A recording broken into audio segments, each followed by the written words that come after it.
E aí, tudo bem com você? Chegamos aqui na quinta-feira, dia 9 de outubro, com o nosso estudo, a nossa lição da Escola Sabatina. Estamos quase finalizando mais uma lição.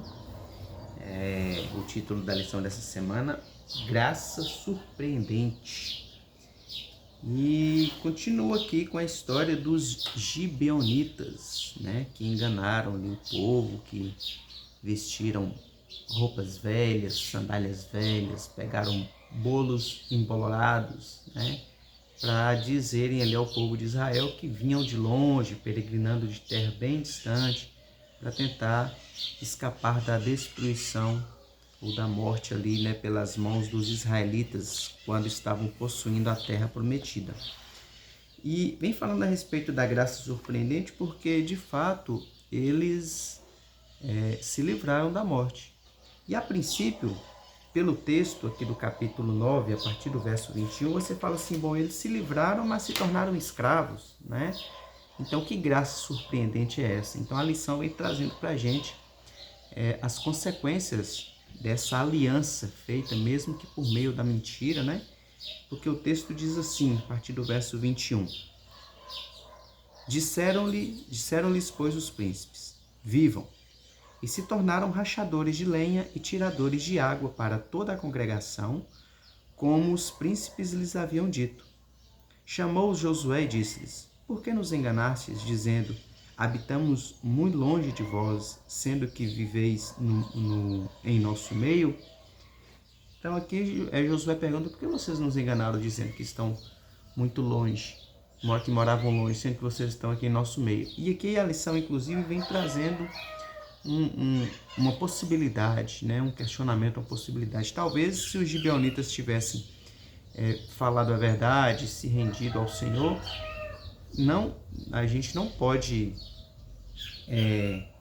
dizer que não tivesse, que eles não teriam uma resposta favorável, Vou chegar aqui no ponto, diz assim, mas não podemos descartar a possibilidade de até mesmo consultar a vontade de Deus, poderia ter livrado os gibeonitas da destruição, caso eles dissessem a verdade, assim como Raabe, apesar de ter mentido também, ela deixou ali os costumes, deixou ali a tradição, e ela e as suas famílias, e a sua família se salvaram.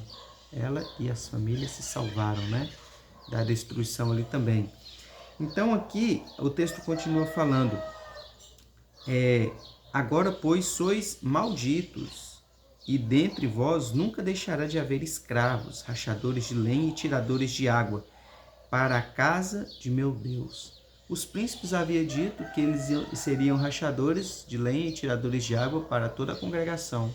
E aqui Josué disse que eles também seriam rachadores de lenha e tiradores de água para a casa do Deus de Josué. Então responderam a Josué, que se anunciou aos teus servos, como certo, que o Senhor, teu Deus, ordenara a seu servo Moisés que vos desse toda esta terra e destruísse todos os moradores dela diante de vós. Por isso tememos muito por nossa vida por causa de vós e fizemos assim. Eis que estamos na tua mão, trata-nos segundo te parecer bom e reto. Assim lhes fez e livrou-os das mãos dos filhos de Israel e não os mataram. Naquele dia Josué os fez rachadores de lenha e tiradores de água para a congregação e para o altar do Senhor, até o dia de hoje, no lugar que Deus escolhesse. Olha só que interessante. Eles viraram escravos, Nunca, Josué disse que vocês sempre seriam escravos, Que o povo lá, os gibeonitas, sempre seriam escravos. Mas o curioso é que essa escravidão, veja, eles se vestiram de roupas velhas, de sandálias velhas, se fazendo de humildes, se fazendo que vieram de longe e tal, e agora deveriam viver dessa forma, na humildade, ali na escravidão e tal. Só que esse trabalho para a casa do Senhor se tornou uma bênção para eles. A lição, inclusive a Bíblia também, no meu comentário aqui, vem falando assim, essa expressão de rachadores de água e rachadores de lenha e tiradores de água, a expressão usada para descrever servos domésticos, Os gibeonitas usaram o manto da pobreza como o propósito de enganar, mas precisaram continuar vestindo-o em sinal de servidão perpétua. Assim ocorreu o cumprimento literal da maldição de Noé sobre Canaã. No entanto, a maldição se transformou em bênção, pois o serviço humilde seria feito para a casa do Senhor. Isso deu aos gibeonitas um lugar especial junto à presença de Deus. A história posterior de Gibeão revela os elevados privilégios religiosos concedidos à cidade e demonstra a lealdade de seus habitantes que permaneceram em meio ao povo do Senhor. E vem falando também que, inclusive, depois que o povo de Israel voltou do cativeiro babilônico, que eles ficaram lá por 70 anos, os gibeonitas ajudaram na reconstrução da cidade e do templo. Então vejam só o privilégio, como que eles se tornaram parte do povo mesmo, né? Aqui vem falando também no comentário da lição, mesmo que o povo de Israel quisesse atacar os gibeonitas, eles não podiam fazê-lo, por causa do juramento feito pelos chefes da congregação. Os líderes israelitas agiram de acordo com o princípio de que um juramento, desde que não houvesse transgressão ou intenção criminosa, devia ser cumprido, mesmo que levasse a prejuízo pessoal. Inclusive, vem falando também hoje no videozinho do pastor Gilson Brito, né? Ele vem falando justamente sobre isso, juramentos que a gente faz e a gente não cumpre, né? As nossas falhas. E existia um costume ali, muito, que devia ser um costume de todos nós, né? Que devia fazer parte do nosso caráter. Ao fazermos os juramentos, a gente devia nos esforçar por manter esse juramento. Com o juramento feito pelos líderes, o destino de Israel estava inseparavelmente ligado aos dos gibeonitas. Ao serem designados como rachadores de lenha e tiradores de água para a casa de Deus, os gibeonitas se tornaram parte da comunidade de Israel. Olha só que interessante. Então, por isso o título de hoje, Graça Surpreendente, né? Uma aliança feita por meio de mentiras, de enganação.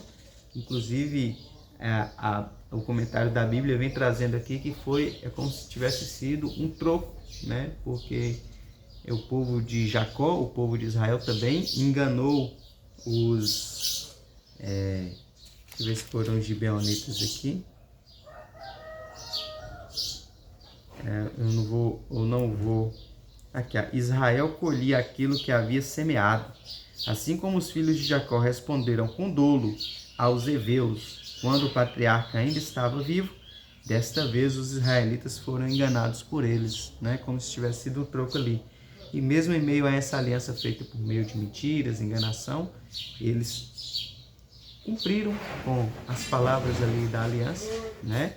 E não mataram eles, e ainda assim Deus tornou isso em bênção, porque eles trabalharam para a casa do Senhor, né? Tirando lenhas ali para o templo, e eles de fato viraram pessoas importantes ali para a manutenção da casa de Deus, tá bom? Então que nós também tenhamos essa certeza de que mesmo em meio às nossas falhas também, nós temos a certeza que Deus pode nos surpreender com sua graça. Vamos orar? Santo e maravilhoso Deus, Deus de misericórdia e de amor, te peço, Senhor, perdão pelos nossos pecados, pelos meus pecados, pelas minhas falhas, nas minhas promessas e juramentos, e te peço que o teu Santo Espírito permaneça em mim, para que eu tenha sempre o desejo, a força para cumprir com os meus juramentos, com os votos, e que cada um de nós também possamos estarmos firmes em tuas palavras. Dá-nos um dia abençoado na tua presença, oramos em nome de Jesus, amém. Então é isso, tenha um bom dia, fique com Deus e até o nosso próximo estudo.